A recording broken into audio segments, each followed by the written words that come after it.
امریکی قوم 8 نومبر کو نئے صدر کے انتخاب کے لیے ووٹ ڈالے گی۔ ڈیموکریٹک پارٹی کی جانب سے ہلری کلنٹن جبکہ ریپبلکن پارٹی سے ڈونلڈ ٹرمپ صدارتی انتخاب لڑ رہے ہیں۔ صدر کے بعد امریکی نظام حکومت میں دوسری نمایاں حیثیت نائب صدر کو حاصل ہوتی ہے، اگرچہ امریکی نائب صدر کے عہدے کا اہل ہونے کی شرط وہی ہے جو صدر کے لیے نائب صدارتی امیدوار صدر کے منتخب ہو جانے کے بعد بالواسطہ طور پر نائب صدر کے عہدے پر منتخب ہو جاتے ہیں۔ سال 2016 کے انتخابات میں ڈیموکریٹک پارٹی کی جانب سے ٹم کین جبکہ ریپبلکن پارٹی کی جانب سے مائک پینس کو نائب صدارت کے امیدوار کے طور پر منتخب کیا گیا ہے۔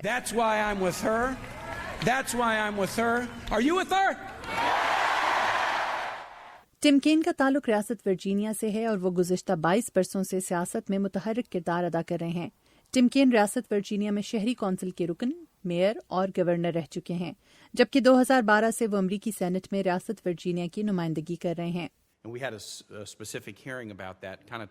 ٹم کین نے یونیورسٹی آف مسوری اور ہارورڈ یونیورسٹی کے شعبہ قانون سے ڈگری حاصل کی۔ ٹم کین عیسائیت کے کیتھولک فرقے سے تعلق رکھتے ہیں اور عیسائی مشنری کے طور پر وسطی امریکہ کے ملک ہنڈورس میں 1 سال گزار چکے ہیں۔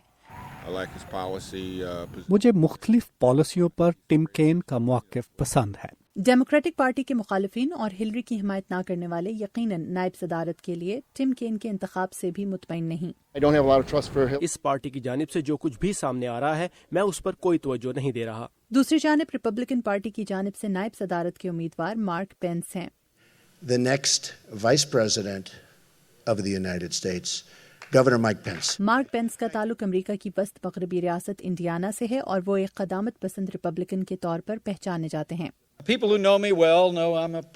جو لوگ مجھے جانتے ہیں انہیں پتا ہے کہ میں ایک مسیحی ہوں، قدامت پسند ہوں اور ریپبلکن ہوں۔ کانگریس کے لیے 2 مرتبہ انتخاب لڑنے میں ناکامی کے بعد مائک پینس سن 2000 میں کیپٹل ہل پر ریاست انڈیانا کے نمائندہ منتخب ہوئے۔ مائک پینس عقیدہ اور پختہ عزم رکھنے والے شخص ہیں جن پر آپ اعتبار کر سکتے ہیں۔